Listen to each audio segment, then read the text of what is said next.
ನಮಸ್ಕಾರ ಸ್ನೇಹಿತರೆ, Kannada breaking news YouTube ಚಾನೆಲ್ನ ಮತ್ತೊಂದು ಹೊಸ ವಿಡಿಯೋಗೆ ತಮ್ಮೆಲ್ಲರಿಗೂ ಆತ್ಮೀಯವಾದ ಸ್ವಾಗತ. ಸ್ನೇಹಿತರೆ, 4 ತಿಂಗಳುಗಳ ಚಾತುರ್ಮಾಸದ ನಂತರ ನವೆಂಬರ್ 1ನೇ ತಾರೀಕು ಕನ್ನಡ ರಾಜ್ಯೋತ್ಸವದ ದಿನ ವಿಷ್ಣು ದೇವರು ತನ್ನ ಯೋಗ ನಿದ್ರೆಯಿಂದ ಹೇಳ್ತಾ ಇದ್ದಾರೆ. ಹಾಗಾಗಿ ಇದನ್ನು ದೇವುತ್ಥಾನ ಏಕಾದಶಿ ಅಂತ ಕರೆಯಲಾಗುತ್ತೆ.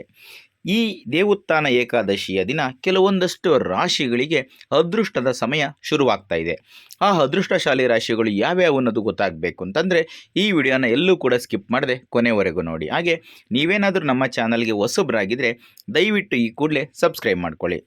ಸ್ನೇಹಿತರೆ, ಜ್ಯೋತಿಷ್ಯ ಶಾಸ್ತ್ರದ ಪ್ರಕಾರ 2025ರ ದೇವುತ್ಥಾನ ಏಕಾದಶಿ ನವೆಂಬರ್ 1ನೇ ತಾರೀಕು ಶನಿವಾರದಂದು ಆಚರಿಸಲಾಗುತ್ತೆ. ಈ ದಿನ ವಿಷ್ಣು ಮತ್ತು ಲಕ್ಷ್ಮೀ ದೇವಿಯನ್ನು ಶ್ರದ್ಧಾಭಕ್ತಿಯಿಂದ ಪೂಜಿಸಲಾಗುತ್ತದೆ.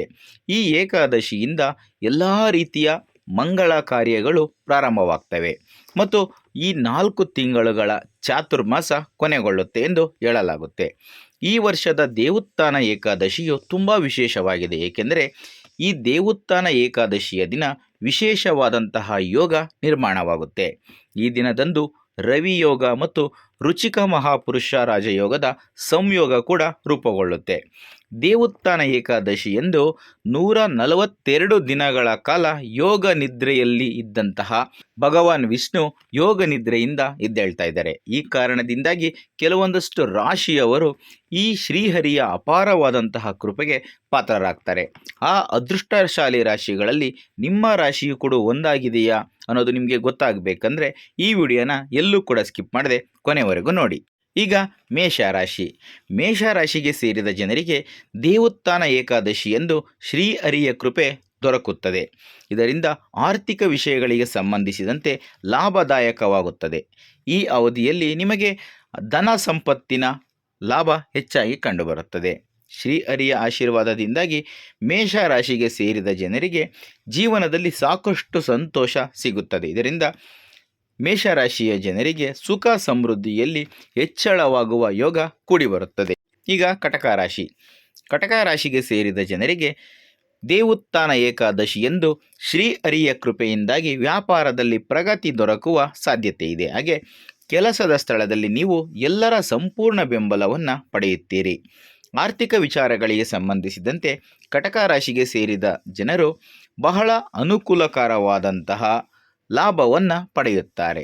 ನೀವು ಯಾವುದೇ ಹೊಸ ಯೋಜನೆ ಅಥವಾ ಕೆಲಸವನ್ನು ಆರಂಭ ಮಾಡಬೇಕೆಂದು ಯೋಚಿಸುತ್ತಿದ್ದರೆ ಈ ದೇವುತ್ಥಾನ ಏಕಾದಶಿಯ ದಿನ ಬಹಳ ವಿಶೇಷವಾಗಿರುತ್ತದೆ. ಜೊತೆಗೆ ಶ್ರೀಹರಿಯ ಕೃಪೆ ನಿಮ್ಮ ಮೇಲೆ ಇರುತ್ತದೆ. ಹಾಗಾಗಿ ಅಂತಹ ದೇವುತ್ಥಾನ ಏಕಾದಶಿಯ ದಿನದಂದು ಯಾವುದೇ ರೀತಿಯ ಒಳ್ಳೆಯ ಕೆಲಸವನ್ನು ಪ್ರಾರಂಭ ಮಾಡುವುದು ತುಂಬ ಒಳ್ಳೆಯದು. ಈಗ ವೃಶ್ಚಿಕ ರಾಶಿ. ದೇವುತ್ಥಾನ ಏಕಾದಶಿಯಿಂದ ವೃಶ್ಚಿಕ ರಾಶಿಗೆ ಸೇರಿದ ಜನರಿಗೆ ಅದೃಷ್ಟದ ಬಾಗಿಲು ತೆರೆಯುತ್ತದೆ. ಈ ಅವಧಿಯಲ್ಲಿ ವೃತ್ತಿ ಜೀವನದಲ್ಲಿ ಪ್ರಗತಿ ಹಾಗೂ ಸಾಕಷ್ಟು ಗೌರವ ಮತ್ತು ಖ್ಯಾತಿಯನ್ನು ನೀವು ಪಡೆಯುತ್ತೀರಿ. ಹಾಗೆ ಹೂಡಿಕೆ ಮಾಡಬೇಕೆಂದುಕೊಂಡಿರುವ ವೃಶ್ಚಿಕ ರಾಶಿಗೆ ಸೇರಿದ ಜನರಿಗೆ ವಿಷ್ಣು ದೇವನ ಕೃಪೆಯಿಂದಾಗಿ ಸಾಕಷ್ಟು ಲಾಭದಾಯಕವಾಗುತ್ತದೆ. ಆರ್ಥಿಕ ವಿಚಾರಗಳಿಗೆ ಸಂಬಂಧಿಸಿದಂತೆ ಈ ಮೊದಲಿಗಿಂತ ನೀವು ಸಾಕಷ್ಟು ಉತ್ತಮವಾದಂತಹ ಲಾಭವನ್ನು ಪಡೆಯುತ್ತೀರಿ ಹಾಗೂ ಆರ್ಥಿಕವಾಗಿ ಸಾಕಷ್ಟು ಬಲಿಷ್ಠರಾಗುತ್ತೀರಿ. ಈಗ ಕುಂಭರಾಶಿಗೆ ಸೇರಿದ ಜನರಿಗೆ ದೇವುತ್ಥಾನ ಏಕಾದಶಿಯಿಂದ ಯಶಸ್ಸು ಕೂಡಿಬರುತ್ತದೆ. ಈ ಅವಧಿಯಲ್ಲಿ ನೀವು ನಿಮ್ಮ ಎಲ್ಲ ಪ್ರೀತಿಯ ಪ್ರಯತ್ನಗಳಲ್ಲಿ ಯಶಸ್ಸನ್ನು ಗಳಿಸುವ ಸಾಧ್ಯತೆ ಇದೆ. ಕುಂಭರಾಶಿಗೆ ಸೇರಿದ ಜನರು ಸಮಾಜದಲ್ಲಿ ಹೆಚ್ಚಿನ ಗೌರವ, ಖ್ಯಾತಿ ಮತ್ತು ಪ್ರತಿಷ್ಠೆಯನ್ನು ಗಳಿಸುತ್ತೀರಿ.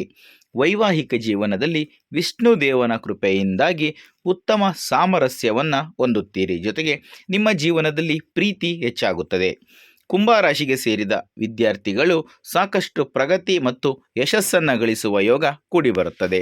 ಈಗ ವೃಷಭ ರಾಶಿಗೆ ಸೇರಿದ ಜನರಿಗೆ ದೇವುತ್ಥಾನ ಏಕಾದಶಿಯ ದಿನದಂದು ಹಠಾತ್ತನೆ ಧನ ಲಾಭ ಅಥವಾ ಹೊಸ ಅವಕಾಶಗಳ ಪ್ರಾಪ್ತಿಯಾಗುವ ಯೋಗ ಕೂಡಿಬರುತ್ತದೆ. ಈ ಅವಧಿಯಲ್ಲಿ ನಿಮ್ಮ ಮನೆಯಲ್ಲಿ ಸುಖ ಶಾಂತಿ ನೆಲೆಸುವುದರೊಂದಿಗೆ ನೀವು ಮಾನಸಿಕವಾಗಿ ಉತ್ತಮ ಸಮತೋಲನವನ್ನು ಸಹ ಹೊಂದುತ್ತೀರಿ. ವ್ಯಾಪಾರವನ್ನು ಮಾಡುವ ವೃಷಭ ರಾಶಿಗೆ ಸೇರಿದ ಜನರು ಈ ಅವಧಿಯಲ್ಲಿ ವಿದೇಶಕ್ಕೆ ಪ್ರಯಾಣಿಸುವ ಯೋಗವನ್ನು ಪಡೆಯಬಹುದು. ಇನ್ನು ವಿದ್ಯಾರ್ಥಿಗಳು ಶ್ರೀಹರಿಯ ಕೃಪೆಯಿಂದಾಗಿ ತಾವು ಅಂದುಕೊಂಡಂತಹ ಯಶಸ್ಸನ್ನು ಸಾಧಿಸುತ್ತಾರೆ. ಜೊತೆಗೆ ವೃಷಭ ರಾಶಿಗೆ ಸೇರಿದ ಜನರ ಆರೋಗ್ಯ ಮೊದಲಿಗಿಂತ ಈ ಸಮಯದಲ್ಲಿ ಸಾಕಷ್ಟು ಸುಧಾರಿಸುತ್ತದೆ. ಈಗ ಕನ್ಯಾ ರಾಶಿ. ಈ ದೇವುತ್ಥಾನ ಏಕಾದಶಿಯು ಕನ್ಯಾ ರಾಶಿಗೆ ಸೇರಿದ ಜನರಿಗೆ ಸಾಕಷ್ಟು ಶುಭವಾಗಿರುತ್ತದೆ. ಈ ಅವಧಿಯಲ್ಲಿ ವೃತ್ತಿ ಜೀವನ ಮತ್ತು ವ್ಯಾಪಾರದಲ್ಲಿ ಕನ್ಯಾ ರಾಶಿಗೆ ಸೇರಿದ ಜನರು ಸಾಕಷ್ಟು ಪ್ರಗತಿಯನ್ನು ಪಡೆಯುವ ಸಂಭವವಿದೆ. ಜೊತೆಗೆ ನೀವು ಹಳೆಯ ವಿವಾದಗಳಿಂದ ಪರಿಹಾರವನ್ನು ಹೊಂದುತ್ತೀರಿ. ಹಾಗೆ ಮಾನಸಿಕ ಶಾಂತಿ ಸಿಗುತ್ತದೆ. ಕನ್ಯಾ ರಾಶಿಗೆ ಸೇರಿದ ಜನರ ಸಂಬಂಧವು ತಮ್ಮ ಸಹೋದರ ಸಹೋದರಿಯರೊಂದಿಗೆ ಈ ಮೊದಲಿಗಿಂತ ಹೆಚ್ಚು ಉತ್ತಮವಾಗಿರುತ್ತದೆ. ಜೊತೆಗೆ ಸಹೋದರರೊಂದಿಗೆ ಪ್ರೀತಿ ಬಾಂಧವ್ಯ ಬೆಸೆಯುತ್ತದೆ. ನ್ಯಾಯಾಲಯಕ್ಕೆ ಸಂಬಂಧಿಸಿದ ಪ್ರಕರಣಗಳಲ್ಲಿ ಈ ಕನ್ಯಾ ರಾಶಿಗೆ ಸೇರಿದ ಜನರು ಯಶಸ್ಸನ್ನು ಗಳಿಸುವುದರೊಂದಿಗೆ ತೀರ್ಪು ನಿಮ್ಮ ಪರವಾಗಿ ಬರುವ ಸಾಧ್ಯತೆ ಇದೆ. ಇದರಿಂದ ನೀವು ಸಾಕಷ್ಟು ಸಂತೋಷ ಪಡುತ್ತೀರಿ. ಈಗ ಮಕರ ರಾಶಿ. ಕೆಲಸವನ್ನು ಮಾಡುತ್ತಿರುವ ಮಕರ ರಾಶಿಗೆ ಸೇರಿದ ಜನರಿಗೆ ದೇವುತ್ಥಾನ ಏಕಾದಶಿಯಿಂದ ಧನ ಲಾಭವಾಗುವ ಸಾಧ್ಯತೆ ಇದೆ. ಈ ಸಮಯದಲ್ಲಿ ನಿಮ್ಮ ಆಪ್ತರೊಂದಿಗಿನ ಮನಸ್ತಾಪಗಳೆಲ್ಲವೂ ದೂರವಾಗುತ್ತವೆ. ಹಾಗೆ ಕೆಲಸದ ಸ್ಥಳದಲ್ಲಿ ಮಕರ ರಾಶಿಗೆ ಸೇರಿದ ಜನರು ತಮ್ಮ ಎಲ್ಲ ರೀತಿಯ ಯೋಜನೆಗಳಲ್ಲಿ ಯಶಸ್ಸನ್ನು ಗಳಿಸುತ್ತಾರೆ. ತಮ್ಮ ಪ್ರೀತಿಯ ಜೀವನದಲ್ಲಿ ಉತ್ತಮ ಸಾಮರಸ್ಯವನ್ನು ಪಡೆಯುತ್ತಾರೆ. ಜೊತೆಗೆ ಸ್ನೇಹಿತರೊಂದಿಗೆ ನೀವು ಧಾರ್ಮಿಕ ಸ್ಥಳಕ್ಕೆ ಪ್ರಯಾಣಿಸುವ ಯೋಗ ಕೂಡಿಬರುತ್ತದೆ. ಆರೋಗ್ಯ ಮತ್ತು ಆರ್ಥಿಕ ವಿಚಾರಗಳಿಗೆ ಸಂಬಂಧಿಸಿದಂತೆ ಮಕರ ರಾಶಿಗೆ ಸೇರಿದ ಜನರು ಬಹಳಷ್ಟು ಸುಧಾರಣೆಯನ್ನು ಸಹ ಕಾಣುತ್ತಾರೆ. ಸ್ನೇಹಿತರೆ, ಇದಿಷ್ಟು 2025 ನವೆಂಬರ್ 1 ಶನಿವಾರದಂದು ಬರ್ತಾ ಇರುವಂತಹ ದೇವುತ್ಥಾನ ಏಕಾದಶಿ, ಅಂದರೆ ವಿಷ್ಣು ದೇವನು ಚಿರನಿದ್ರೆಯಿಂದ ಎಚ್ಚರವಾಗುತ್ತಿರುವಂತಹ ದಿನ. ಆ ದಿನದಂದು ಯಾವ ರಾಶಿಗಳಿಗೆ ಏನೆಲ್ಲ ಶುಭ ಫಲಗಳು ಸಿಗ್ತವೆ, ಏನೆಲ್ಲ ಪರಿಣಾಮವನ್ನು ಬೀರುತ್ತೆ ಅನ್ನೋದಕ್ಕೆ ಸಂಬಂಧಪಟ್ಟಂತಹ ಮಾಹಿತಿ. ಈ ಮಾಹಿತಿ ನಿಮಗೆ ಇಷ್ಟ ಆದರೆ ಈ ವಿಡಿಯೋಗೆ ಒಂದು ಲೈಕ್ ಕೊಡಿ. ಹಾಗೆ ಈ ವಿಡಿಯೋನ ಶೇರ್ ಮಾಡೋದನ್ನು ಯಾವುದೇ ಕಾರಣಕ್ಕೂ ಮರಿಬೇಡಿ. ಮುಂದಿನ ವಿಡಿಯೋದಲ್ಲಿ ಮತ್ತೊಂದು ಹೊಸ ಮಾಹಿತಿಯೊಂದಿಗೆ ಸಿಗ್ತೀನಿ. ಎಲ್ಲರೂ ಕೂಡ ತಪ್ಪದೆ ಈ ವಿಡಿಯೋನ ನೋಡ್ತಾ ಇರಿ. ಎಲ್ರಿಗೂ ಕೂಡ ಒಳ್ಳೆಯದಾಗಲಿ. ಧನ್ಯವಾದಗಳು.